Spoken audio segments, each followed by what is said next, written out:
किरण रिजिजू कुछ कह रहे हैं और सीधे चलते हैं। क्या कह रहे हैं किरण रिजिजू, उन्हें सुनाते हैं। अखिलेश, धन्यवाद आपका इस बातचीत के लिए। धन्यवाद दिया प्रस्ताव पारित करके दोनों सदनों में, और फिर यूनियन बजट बहुत अच्छी तरह से पारित हुआ, फिर फाइनेंस बिल पारित किया गया है। मैं डिटेल में इसलिए नहीं जा रहा हूँ कि आप लोग सब इसके बारे में ऑलरेडी मालूम है। फिर दूसरे पार्ट में आदरणीय प्रधानमंत्री जी ने वेस्ट एशिया में जो क्राइसिस हो रहे हैं उसको लेकर के स्टेटमेंट दिया दोनों सदनों में, और फिर बजट सेशन को एक्सटेंड किया गया 3 दिनों के लिए, 16, 17, 18 अप्रैल। और ये 3 दिन स्पेशल सिटिंग जो एक्सटेंशन किया गया है वुमेन रिजर्वेशन को लेकर के, नारी शक्ति वंदन अधिनियम और डिलिमिटेशन अमेंडमेंट बिल पेश किया गया था, जो हमारे पास संख्या तो है बहुमत, लेकिन संविधान संशोधन के लिए जो 2/3 बहुमत चाहिए वो प्राप्त नहीं हो पाया, इसलिए ये बिल पारित नहीं हो पाया। बाकी जितना भी सरकारी बिल्स थे सब पारित हुआ, और एक अच्छा उपलब्धि ये हुआ कि लेफ्ट विंग एक्सट्रीमिज्म को समाप्त करने का भारत सरकार का, आदरणीय प्रधानमंत्री जी का संकल्प वो लगभग पूरा हुआ है। आदरणीय ग्राह्य हैं हमारे उपराष्ट्रपति जी, जो राज्यसभा में सभापति हैं और लोकसभा स्पीकर, दोनों को भी मैं तहे दिल से धन्यवाद देता हूं। बहुत अच्छी तरह से संचालन करके दोनों सदनों को चलाया, और बाकी जितने भी फ्लोर लीडर्स हैं पार्टी के, सबको भी धन्यवाद देता हूं, और आप मीडिया वालों को भी मैं धन्यवाद देना चाहता हूं। आपने बहुत अच्छी तरह से पार्लियामेंट्री प्रोसीडिंग्स और इश्यूज को आप लोगों ने कवर किया है। एक विषय, कल जो नारी शक्ति वंदन अधिनियम और डिलिमिटेशन अमेंडमेंट बिल जो पारित नहीं हुआ, उसके बारे में मैं इतना कहना चाहता हूं, राजनीति से प्रेरित होकर के और महिलाओं को अधिकार नहीं देने का मानसिकता लेकर के कांग्रेस पार्टी और विपक्षियों ने कॉन्स्टिट्यूशनल अमेंडमेंट को जो पारित नहीं होने दिया 2/3 मेजॉरिटी से, उससे हम लोग सब दुखी हैं। ये सिर्फ सरकार के लिए दुखी है, और ये सरकार को, हमारे पार्टी को नुकसान हुआ ये नहीं है। हम दुखी इसलिए है कि ये नुकसान देश के महिलाओं को हुआ है। देश के महिलाओं को अपना पूरा कानूनी प्रक्रिया, देश का भागदौड़ करने में, देश को संचालन करने में जो निर्णय होते हैं, निर्णय प्रक्रिया में हिस्सेदारी देने के लिए लोकसभा में और विधानसभाओं में जगह देने के लिए जो महत्वपूर्ण कदम था वो पारित नहीं हो पाया, इसलिए हम दुखी हैं। ये इसको सरकार का फेलियर, हमारा पार्टी का फेलियर बिल्कुल नहीं मानना है। ये देश के ऊपर में बहुत बड़ा आघात कांग्रेस पार्टी और कुछ दलों ने पहुंचाया है, इसलिए कांग्रेस पार्टी और उनके कुछ साथियों को महिलाओं का आक्रोश को झेलना पड़ेगा। कांग्रेस पार्टी के ऊपर भी यह काला दाग, महिला विरोधी का जो दाग चिपक गया है, ये कभी खत्म होने वाला नहीं है। इसलिए इसको हमारा सरकार पार्टी का विफलता मत समझे, और महिलाओं को अधिकार नहीं दे करके सेलिब्रेशन करना ये तो घोर पाप है। कोई आपने पार्टी दुनिया में देखा है क्या? महिलाओं को अधिकार नहीं देने का फैसला करके और उसको वो जीत मानते हैं। महिलाओं का आरक्षण लोकसभा और असेंबलीज में ये हम सबका दायित्व है, उसको देना है, और उसको नहीं देने का कांग्रेस का मानसिकता और उस बिल को गिरा करके फिर जश्न मना रहे हैं, इससे बड़ा महिला विरोधी मानसिकता कैसे आप दर्शा सकते हैं? यही पूर्ण रूप से अपना छवि को इन्होंने दिखा दिया है। बहानाबाजी नहीं चलेगा, अलग अलग बहाना नहीं चलेगा, सीधा सीधी बात है, महिलाओं को जो अधिकार देना चाहिए उसको कांग्रेस और उसके साथियों ने गिराया है। तो हमारे लिए क्या, हम तो सरकार में है ही, हम तो चुन के आए हैं, लोगों ने वोट दिया है, मोदी जी के नेतृत्व में हमको तीसरी बार जनादेश दे करके सत्ता में बिठाया है, तो सरकार तो है। दुखी इसलिए कि महिलाओं को अपना अधिकार नहीं मिला, तो इसलिए कांग्रेस पार्टी को आप लोग भी बताना है, जश्न मनाने का जरूरत नहीं है, ये तो पाप काम किया है। महिलाओं को अधिकार नहीं दे करके जश्न मना रहे, ये तो शर्मनाक बात है। इसलिए ये जो बजट सेशन है बहुत सक्सेसफुल बजट सेशन रहा है, बस महिलाओं का अधिकार देने में असमर्थ रहा है। हमने कल पार्लियामेंट में भी कहा है कि महिलाओं को जो इज्जत, सम्मान और महिलाओं के लिए जो उत्थान देने वाला काम मोदी जी ने जो किया है कोई सोच भी नहीं सकता है, लेकिन ये हम आगे भी करते रहेंगे। मोदी जी ने कहा है कि उनके महिलाओं के प्रति जो उनके सोच, उसका सम्मान देने का जो अभियान है, ये पहले से भी और ताकत होकर के हम लोग आगे काम करेंगे। इसलिए प्रधानमंत्री जी को मैं धन्यवाद देता हूं कि पूरा प्रयास किया हम लोगों ने, महिलाओं का अधिकार मिले, पूरा ताकत लगाया। अब ये कांग्रेस और उसके साथी जो है मानने के लिए तैयार नहीं, तो उसको हम मारपीट करके जबरदस्ती तो वोट डलवा नहीं सकते हैं। उनका सोच ही महिला विरोधी है, तो हम उनको जबरदस्ती फिजिकली पकड़ के तो वोट नहीं डलवा सकते। तो हमने डेमोक्रेटिक प्रोसेस से हमने वोट डाला, उसका समर्थन मांगा। बार बार मैंने कांग्रेस अध्यक्ष से, कांग्रेस के नेताओं से बार बार बात किया, वो सिर्फ चिट्ठी लिखता है, मीटिंग में आते नहीं है। बाकी पार्टी लोग सब आए मीटिंग में, गृह मंत्री जी, मैं, हमारा कानून मंत्री अर्जुन जी, कितने बार हम लोगों ने मीटिंग किया, सबसे मीटिंग किया, और कांग्रेस पार्टी सामने में आते नहीं है। और फिर बोलता है कि चर्चा नहीं होते, सामने में नहीं आता है, चिट्ठी लिखता 3 बार, फिर बोलता है कि चर्चा नहीं करते।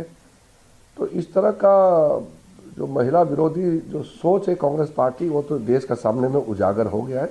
अफसोस की बात है, उसको तो महिलाओं का गुस्सा झेलना पड़ेगा कांग्रेस को, लेकिन हम लोग तो अपना प्रयास है निरंतर भविष्य में हम लोग करते रहेंगे।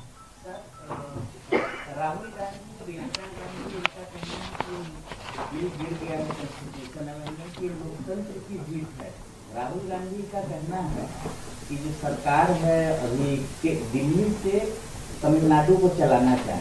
नहीं, ये जो अगर राहुल गांधी कहते हैं कि महिलाओं को आरक्षण देने वाला काम अगर गैर संवैधानिक है, अलोकतांत्रिक है, यानी कि अनकॉन्स्टिट्यूशनल, अनडेमोक्रेटिक है, तो फिर राहुल गांधी को कोई समझाना चाहिए कि महिलाओं को अधिकार देने वाला अनडेमोक्रेटिक कैसे हो गया।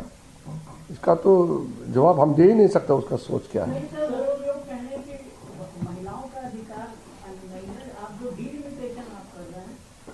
वो तो देखिए, मैं अभी बहुत डिटेल में बोलने का आवश्यकता नहीं है। होम मिनिस्टर अमित शाह जी ने बहुत अच्छी तरह से समझाया है कि 2026 तक डिलिमिटेशन नंबर्स ऑफ सीट्स को फ्रीज किया गया है, तो उसको उठाने के लिए संवैधानिक प्रक्रिया है, अमेंडमेंट तो लाना पड़ेगा। और संख्या बढ़ा करके जब 54 करोड़ था तब 543 एमपी है, टोटल सीलिंग था 550, तो अब पॉपुलेशन 3 गुना लगभग बढ़ गया है। तो संख्या, महिलाओं को आरक्षण देने के साथ साथ जो भी एमपी बनेगा उसको भी तो बैलेंस करना पड़ेगा ना, कि कोई कॉन्स्टिट्यूंसी में अगर 40 लाख वोटर है और कोई कॉन्स्टिट्यूंसी में अगर 60,000 है और किसी कॉन्स्टिट्यूंसी में 8 लाख है, किसी में 35 लाख है, तो थोड़ा सा जो पिछली 40-50 साल में जो डिसबैलेंस हुआ है उसको तो थोड़ा सा रीजिक करके उसको करेक्शन करना, तो वो तो हमारा जिम्मेदारी है। वो तो कल होम मिनिस्टर साहब ने बहुत अच्छा समझाया। मैं नहीं मानता हूं कि कांग्रेस बेवकूफ़ है, कांग्रेस चालाक है। वो इस तरह का नहीं समझने का जो नाटक करता है, वो तो महिला आरक्षण को गिराने के लिए वो इसको ये करते हैं। ऐसा नहीं, वो नहीं समझते हैं क्यों डिलिमिटेशन को जोड़ना पड़ रहा है, और delimitation north south east west सारा भारत को बराबर सबको शेयर मिले, ये तो एक बहुत अच्छा प्रक्रिया था, सब मालूम है। वो कांग्रेस के बाकी एमपीस लोग भी आके मुझे मिले हैं, कहा कि गवर्नमेंट का इंटेंशन बहुत अच्छा था, लेकिन कांग्रेस के नेता राहुल गांधी ही नहीं मानते हैं, तो उसको कोई समझा नहीं सकते कांग्रेस के लोग, हम क्या करेंगे। एक्ट में कोमा फ्लोटर का भी फर्क नहीं है। और दूसरा डिलिमिटेशन जो एक्ट है, वो तो डिलिमिटेशन कमीशन कैसे बनना है, डिलिमिटेशन एक्ट के माध्यम से क्या क्या करना है, वो नियम पुराना जो कांग्रेस समय का जो नियम है सेम है, एक फुल स्टॉप कोमा तक नहीं है, सेम डिलिमिटेशन जो जितने बार डिलिमिटेशन कमीशन बनाया है, सेम अमेंडमेंट को कॉपी पेस्ट ही है। वो कांग्रेस जमाने का डिलिमिटेशन का प्रोसेस है, वही कानून है। कांग्रेस के दबाव में सर अभी इस बिल को गिराने में सहयोग नहीं, ये महिला विरोधी है। कांग्रेस पार्टी वो नहीं चाहते कि 1/3 रिजर्वेशन के माध्यम से, और कई महिला तो जनरल से भी चुन के आएंगे, वो नहीं चाहते कि इतना महिला संख्या लोकसभा और विधानसभा में होना चाहिए, ये कांग्रेस नहीं चाहते हैं, ये साफ है। Priyanka Gandhi and the other opposition members are now saying implemented in the existing 543. Is the government open to that? कल महिला आरक्षण का बिल गिराने के बाद आज नाटक मत करो, बोलो ये नहीं चलेगा। आप कह रहे थे कि हमारी वार्ता हुई है लगातार उस पर चल रही रिजर्वेशन बिल को लेकर के, को लेकर के अगर बात हुई तो उनका कोई आरोप है कि वो चाह रहे थे कि 29 अप्रैल को आप बैठक विशेष बुलाए, आपने पहले क्यों बुलाई, इसी नाराजगी? मैंने पहले ही बता दिया आपको कि हमको जल्दी करना था, तो हर पार्टी को हमने बात किया और हमने शेयर किया। आप ये हमारा कानून मंत्री साहब बैठे, उसका पूछे, कागज जितना कैलकुलेशन कितना सीट बनने जा रहा है, किस स्टेट का कितना है, पूरा हमने शेयर किया एक एक पार्टी से, और सबने सराहना किया। When we had the meeting with all the political parties, we shared the projected proposal formula. Everybody appreciated, nobody opposed. But Congress never came forward to attend those meetings, and they only wrote letters. Kharge ji wrote 3 letters. We invited them for physical meeting, and they are writing letters. Why was it not part of the bill? The assurance that you gave. वो तो कल बताया ना। ओहो, जब आप भाषण देते हैं लोकसभा में, तो आपका भाषण है वही तो एश्योरेंस होता है ना, वो आपका स्पीच राइटिंग में देना चाह रहे थे आप, जैसे अगर कुछ चीज राइटिंग में नहीं है लेकिन वो बोलता है तो उसको क्या बोलते हैं, एश्योरेंस। इसलिए एश्योरेंस कमिटी भी होता है। तो जो मिनिस्टर का स्टेटमेंट, गवर्नमेंट का स्टेटमेंट होता है, वो तो गवर्नमेंट का पोजीशन है, और ऊपर से ये भी कह दिया कि आप लिखित में चाहिए तो अलग से लिखित के लिए भी हम अमेंडमेंट करके भी पेश करेंगे। तो होम मिनिस्टर ने इतना बड़ा ऑफर दे दिया, तो फिर वो डर के भाग गया, वो तो फंसने वाले थे, उनके मानसिकता। Sir, one of the allegations that Priyanka Gandhi has made is that there was not too much of details of the bill that were shared with opposition parties, and also she said if you bring back the 2023 bill on Monday, everyone will vote. Let us not go into the trap what Congress is trying to lay after defeating the women reservation bill. Now please ask Congress party not to create further drama. They will be further exposed as anti-women. No need to create drama. Once the bill is defeated, they are exposed. Sir सबसे बड़ा सवाल अब ये उत्पन्न हो रहा है कि क्या अब आगे क्या होगा, क्या सरकार दोबारा से इस तरीके से नहीं, देखिए हमने जब 2023 में जब नारी शक्ति वंदन अधिनियम पारित हुआ था, तो सेंसस से जुड़ा हुआ था ना, 26 डिलिमिटेशन से जुड़ा हुआ था, उसके लिए डिलिमिटेशन करेंगे, 2026 का बाद का सेंसस के साथ करेंगे, तो उसको तो अभी तो संशोधन करना पड़ेगा ना। अभी तो जाति जो है जनगणना जो है जातिगत हो गया ना, अभी तो कास्ट सेंसस हो रहा है, तो उसमें तो टाइम लगेगा, सबको मालूम है, वो तो बताएंगे। हाँ, तो उसमें कहा ना, आपने पढ़ा है ना, 2023 में जब वुमेन रिजर्वेशन बिल पारित किया तो उस समय उसमें हिस्सा है ना कि ये डिलिमिटेशन से जुड़ा हुआ है, और 26 के बाद जो सेंसस आएगा उसका फिगर उससे मिला करके डिलिमिटेशन करेंगे, यही तो था ना। इसलिए तो हम लोग अमेंडमेंट लेके आए थे ना, तो वो समर्थन करना चाहिए था उनको। प्रधानमंत्री जी ने कैबिनेट की बैठक में वुमेन रिजर्वेशन बिल को लेकर क्या कुछ कहा? नहीं, कैबिनेट के अंदर में क्या बात हुई वो तो मैं अभी आगे बताने का नियम नहीं है, लेकिन इतना आप मान के चलिए कि कांग्रेस पार्टी और उनके कुछ साथी दल अब बच नहीं पाएंगे। महिलाओं का आक्रोश, देश के महिलाओं का गुस्सा उसके ऊपर में इतना फूटेगा कि ये चिपक गया है कांग्रेस को, एंटी वुमेन, महिला विरोधी, ये दाग लग गया है, ये साफ होने वाला नहीं अभी कांग्रेस को। स्पेशल सेशन बुलाया था और आप डिस्कशन कर रहे थे, वही assured of the number of 2/3 majority. The opposition. Who would even imagine that any party would oppose women reservation? आप सोचिए, इसमें तो आशंका होने का सवाल नहीं ना, कौन सोचेगा? You were confident of your numbers. Nobody could even imagine that any party, especially national party like Congress party, would ever oppose women reservation, even if they oppose internally. I thought, and everybody thought, that they will not go to this extent of getting themselves exposed as anti-women. पश्चिम बंगाल में देख रहे हैं आप लोग, हाँ जी, ये जो महिला आक्रोश जी, का जो इम्पैक्ट है वो वेस्ट बंगाल में देख रहे हैं। देश भर में महिला तो देश भर में है ना, सिर्फ एक राज्य में तो है नहीं। महिला तो 50% ऑफ इंडियन पॉपुलेशन है। मोदी 2029 से पहले फिर अभी उसके बोलेंगे बाद में। हाँ, Sir, the opposition parties are claiming that you were trying to reach out to individual parties. Why not call all party meeting? That is their first thing. And you have been targeting. अब हम But yesterday we also heard Akhilesh Yadav also. He said even in the floor of the house, even if the Union Home Minister says कि कोई नारी को आप prime minister बना देंगे तो हम बिलीव नहीं करेंगे. So that mistrust is. how should we approach the different political parties as a consultation process? It is to be decided by the government. How can they dictate that in a particular and certain manner we should follow the path of consultation? The consultation process is to be decided by the government, and we prefer to sit with different political parties individually so that we can in detail discuss about the nitty-gritty and their concern. We understood that calling all party would be very large in numbers, so it's better to negotiate one by one and discuss, and it was very fruitful.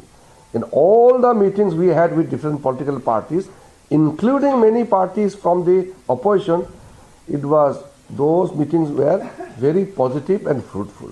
और Samajwadi party को समाजवादी से तो 4 लोग आए, 4 senior leaders led by Professor Ram Gopal Yadav ji. We had a very nice meeting. Similarly, we had very fruitful meeting with all political parties. It is Congress party who spoiled the thing, and they kept dialing and calling all opposition parties not to attend the meeting called by the government.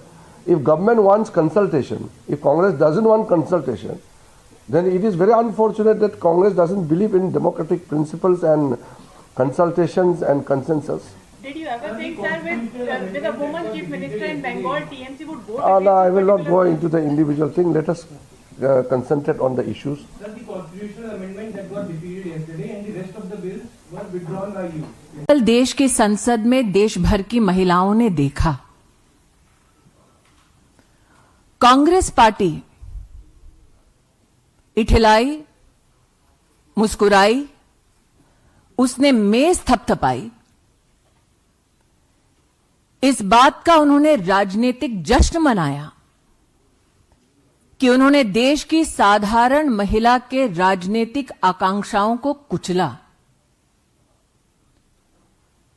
Congress party और उसके समर्थक दलों ने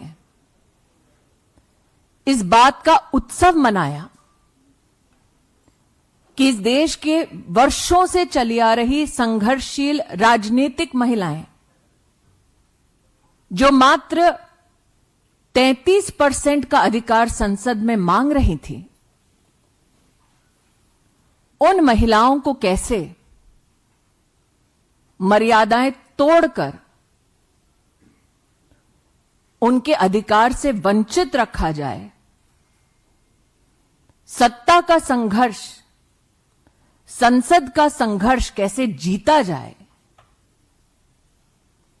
उस जश्न में कांग्रेस और उसके समर्थक दल अपने आप को समर्पित कर रहे थे।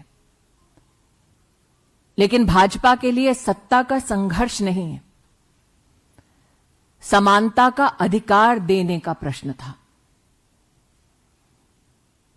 आज कांग्रेस की प्रेस वार्ता में कटाक्ष किया गया कि भाजपा में कुछ लोगों ने मसीहा बनने का प्रयास किया।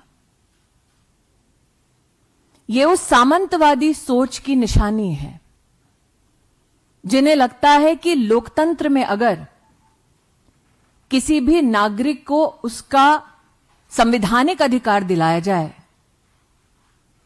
तो वो संवैधानिक अधिकार सुनिश्चित करने वाला कोई मसीहा ही होगा। कांग्रेस पार्टी के प्रेस वार्ता में इस बात का उल्लेख हुआ कि महिलाएं याद रखेंगी। यह सत्य है, महिलाएं याद रखेंगी कि जब 6 दशक तक कांग्रेस के पास सत्ता थी तो 11 करोड़ महिलाएं इस देश में एक शौचालय से वंचित थीं।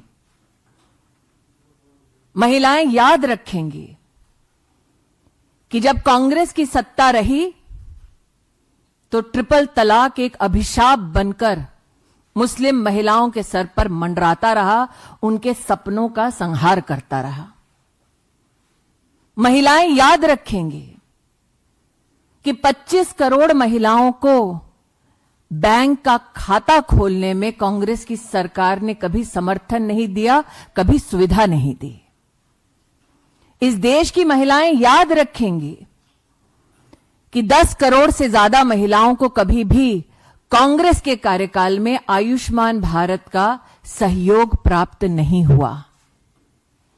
इस देश की महिलाएं याद रखेंगी कि भाजपा ने एनडीए की सरकार में पहली बार जेंडर बजट की व्यवस्था हुई, कांग्रेस के कार्यकाल में नहीं।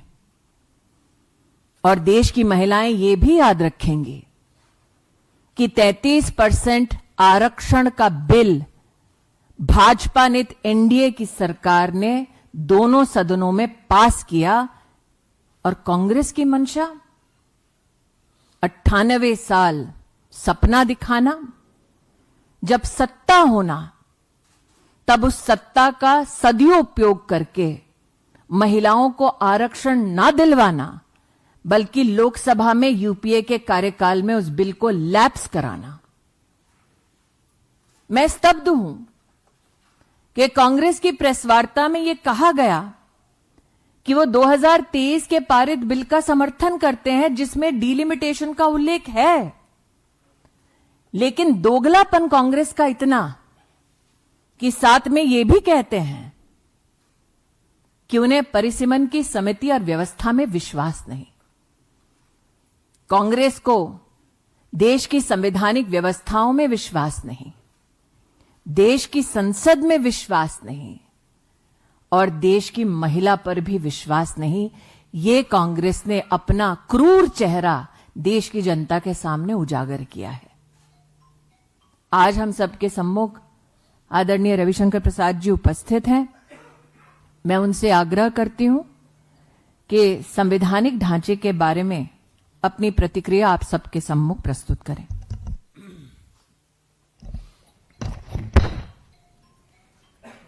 श्रद्धामना स्मृति जी, मित्र संजय मयूख जी, पत्रकार मित्रों, आज मैं एक पीड़ा के साथ अपनी प्रेस शुरू करना चाहता हूं। सामान्यतः मैं प्रियंका गांधी पर कुछ नहीं बोलता, क्योंकि राहुल गांधी पर काफी कुछ बोलने को है जो बोलना पड़ता है। आज शायद पहली बार उन पर मैं टिप्पणी कर रहा हूं। क्या कहा उन्होंने अपनी प्रेस में कि महिला का इस्तेमाल करना चाहते हैं? क्या देश की नारी इस्तेमाल का विषय है? और ये कांग्रेस पार्टी की एक वुमन एमपी जो उस प्रीमियर परिवार से आती है वो बोल रही है। ये कौन सी भाषा है? The woman of India is a commodity जिसका इस्तेमाल हो सकता है। जिस देश की नारी दुर्गा है, काली है, सरस्वती है, लक्ष्मी है, भारत की पूरी आध्यात्मिक विरासत का प्रतीक मां है, उसको आज इस्तेमाल की वस्तु बताया जा रहा है। हम बीजेपी के राष्ट्रीय मंच से इस सोच की भर्त्सना करते हैं और इसी सोच का कारण था कि पहले सारे रिजर्वेशन के बिल को फाड़ा गया। याद होगा आपको, यूपीए के समय में कोई कार्रवाई नहीं हुई। मित्रों, मैं ये तो नहीं कह सकता कि कांग्रेस पार्टी संविधान नहीं समझती है, लेकिन जानबूझकर नहीं समझने का नाटक भी करती है। थोड़ा आज कांग्रेस के लोगों को, विपक्ष के लोगों को संविधान बताना जरूरी है और देश को भी बताना जरूरी है। पहली बात, और ये आज से नहीं, जब से संविधान है तब से, कोई भी लोकसभा या विधानसभा की सीटों का पुनर्गठन बिना परिसीमन के नहीं हो सकता।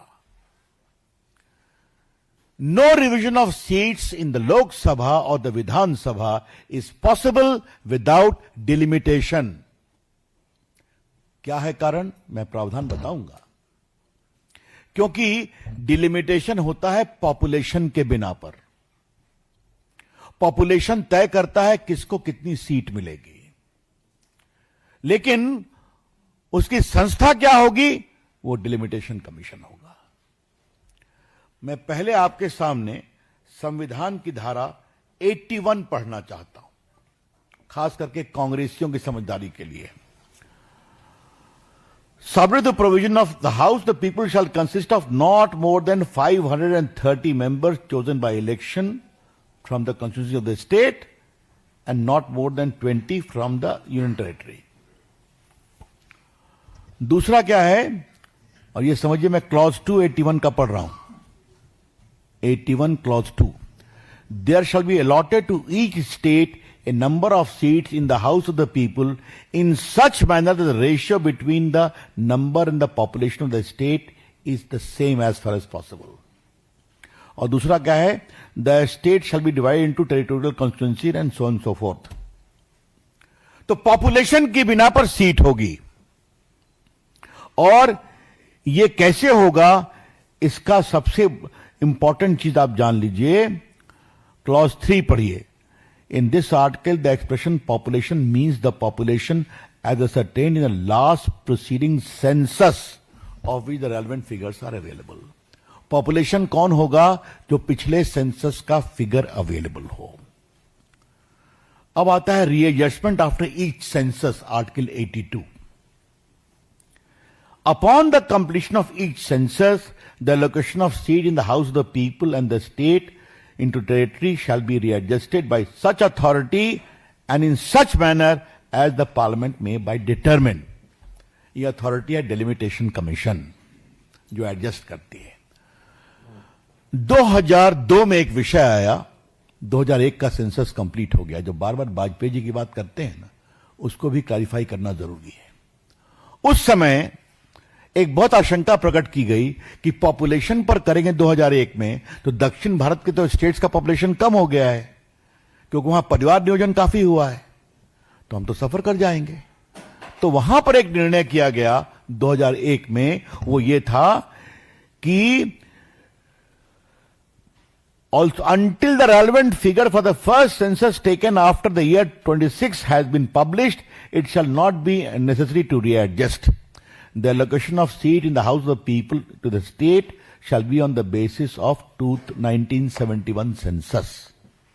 तो संविधान में बंदिश लगाई गई कि 2026 के सेंसस होने तक 1971 के सेंसस पे ही चलेगा। ये 543 सीट 1971 के सेंसस की है, जो माननीय अमित शाह जी ने कल कहा। उस समय देश की आबादी थी 54 करोड़, आज देश की आबादी है 140 करोड़। जैसा बताया माननीय स्मृति जी ने, वो कहती है हम डिलिमिटेशन कमीशन को नहीं मानते हैं। तो क्या मानते हैं आप? अब जरा हम आते हैं 2023 के कानून पर। 2023 के कानून में लिखा हुआ है, वो भी पढ़ना जरूरी है। Article 334, notwithstanding anything in the foregoing provision so and so, the provision of the Constitution relating to reservation of seats for women in the House of the People and of the Assembly shall be come into effect after an exercise of delimitation is undertaken for the purpose of after relevant figure for the first time is taken after the commencement of the Constitution Amendment। 23 के बाद जो पहला census होगा उसके आधार पर, delimitation के आधार पर हम 33% करेंगे। अब ये चिंता क्या थी, इस बात को समझना बहुत जरूरी है। सेंसस जब भी हो, दक्षिण भारत की संख्या घटती पॉपुलेशन के कारण। कल अमित शाह जी ने क्या बताया? जो नया संशोधन आया है उसमें सीधा क्या कहा गया है, 543 के बदले अब सीट्स की संख्या हो जाएगी 815। मतलब 543 की जगह पर आशंका नहीं हो तो हम इसको 815 मेंबर कर देंगे, पहली बात, ताकि 33% लोगों को आरक्षण मिल सके।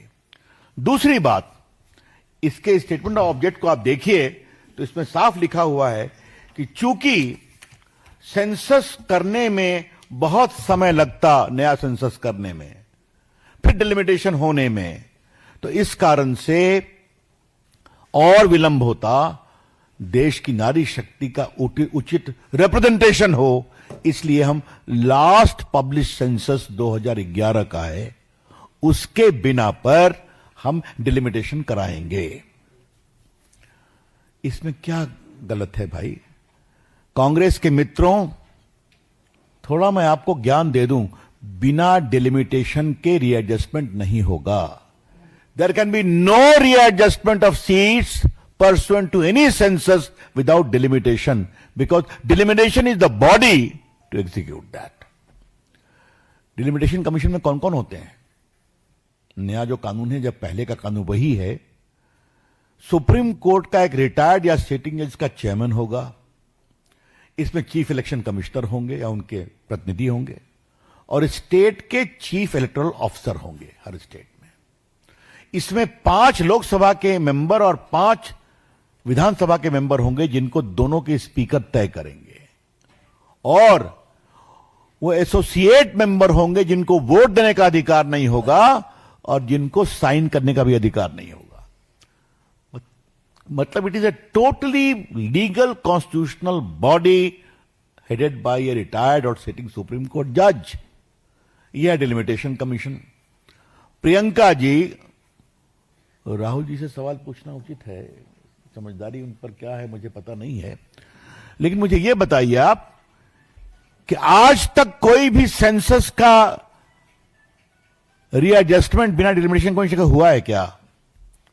तो ये कौन सा तर्क दे रहे हैं आप कि हम डिलिमिटेशन के बिना करना चाहते हैं? अनकॉन्स्टिट्यूशनल, शेमफुल, कॉन्स्टिट्यूशनली इलिटरेट, या फिर जानबूझकर विरोध करने के लिए विरोध। एक और बात जाननी बहुत जरूरी है, और यह मैं दक्षिण भारत के लोगों को सावधान करना चाहता हूं। कांग्रेस पार्टी का यह तर्क जो है कि 543 में ही 33% कर दीजिए, तो पॉपुलेशन तो उनकी कम है उत्तर भारत की तुलना में, तो 543 में अगर पॉपुलेशन के बिना पर रीएडजस्टमेंट होगा तो उनकी सीटें कम हो जाएंगी। क्या तमिलनाडु की सीटें, क्या कर्नाटका की सीटें, क्या केरला की सीटें, क्या आंध्रा की सीटें, क्या तेलंगाना की सीटें? ये तो बहुत बेसिक समझदारी है। माननीय अमित शाह जी ने क्या कहा? सबको इतनी इतनी सीटें मिलेंगी, जिसको आप जानते हैं, मुझे दोबारा बताने की जरूरत नहीं है।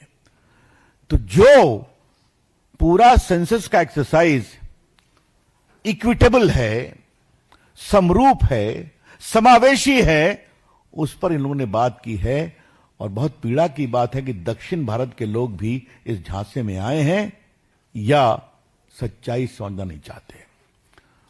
जैसा बताया गया स्मृति जी के द्वारा, we are committed to women empowerment, और ये हमने सिर्फ कहा नहीं है, करके दिखाया है, जो गवर्नेंस के मॉडल को बताया। आज हमारी बेटियां राफेल की भी पायलट हैं। आज हमारी बेटियां, जो पूरा मंगलयान गया था, उसमें majority of the scientist were women. आज हमारे सेना में कमांड करने का अधिकार मोदी जी की सरकार ने महिलाओं को दिया है। और बाकी तो आपने देखा ही है, ये ड्रोन दीदी, और मेरे बिहार में तो हमारी आजीविका दीदी ने कमाल कर दिया है। ये जमीन पर बदलाव हुआ है, ये आपसे हम कहना चाहते हैं। और दक्षिण भारत में जो डीएमके पार्टी और उनके नेता जो इसकी प्रति जला रहे हैं, उनको मैं कहना चाहूंगा, the leaders of DMK are deliberately unconsciously robbing the women of Tamil Nadu of their constitutional right to be a part of electoral process as an MP और MLA। ये हम कहना चाहेंगे। तो मित्रों, ये कुछ मोटी बात मुझे आपको बतानी थी। जो आपके प्रश्न होंगे उसका हम उत्तर देंगे। कल विस्तार से माननीय गृह मंत्री जी ने इसको समझाया है। माननीय प्रधानमंत्री ने कहा है, संविधान स्पष्ट है, मंशा स्पष्ट है। ये सीधा क्रेडिट लेने की बात करते हैं, लेकिन उनका एक अहंकार है, मोदी जी का कोई भी अच्छा काम नहीं होने देंगे। और उसमें अगर महिलाओं के अधिकार भी होंगे, उसका भी विरोध करेंगे। 3 तलाक का तो बिल मुझे ही मूव करने का सौभाग्य मिला पूर्व कानून मंत्री के रूप में, इन्हें हाउस में खुला विरोध किया। बाकी शाहबानों का केस तो आप जानते ही हैं। जो महिलाएं कश्मीर की थी, उनके साथ अत्याचार हुआ, आर्टिकल 370 का विरोध किया। तो हर बार महिला के हित के हर निर्णय का विरोध करना है। और ये तो उसका हाइट हो गया कि इतने ऐतिहासिक संवैधानिक पहल थी, उसको फ्रस्ट्रेट किया। लेकिन देश की जनता उनको क्षमा नहीं करेगी। जमीन पर इसका जबरदस्त असर होगा और हम इसको गांव-गांव तक बताएंगे किस प्रकार से इन्होंने जानबूझकर योजनाबद्ध तरीके से महिलाओं के अधिकारों का हनन किया। Thank you. नीरज पांडे, जी न्यूज। मेरा सवाल स्मृति जी से है। स्मृति जी, कल बिल गिरने के बाद से बयान भी आने शुरू हो गए हैं और टीएमसी के नेता अभिषेक बनर्जी, उन्होंने बंगाल में कहा कि हमने संसद में भी हरा दिया है और मैदान में ही भी हराएंगे। अमित शाह को उन्होंने खुली चुनौती दी है, बल्कि धमकी दी है। उन्होंने कहा कि अगर तो देखिए, बीजेपी की प्रेस कॉन्फ्रेंस जो आप देख रहे हैं, रविशंकर प्रसाद यहां पर बता रहे थे कि कैसे ये बिल पास नहीं हो पाया और इस मसले को लेकर वो जनता के बीच जाएंगे और बताएंगे कि विपक्षी पार्टियों का रुख इस बिल को या महिला आरक्षण को लेकर क्या रहा है।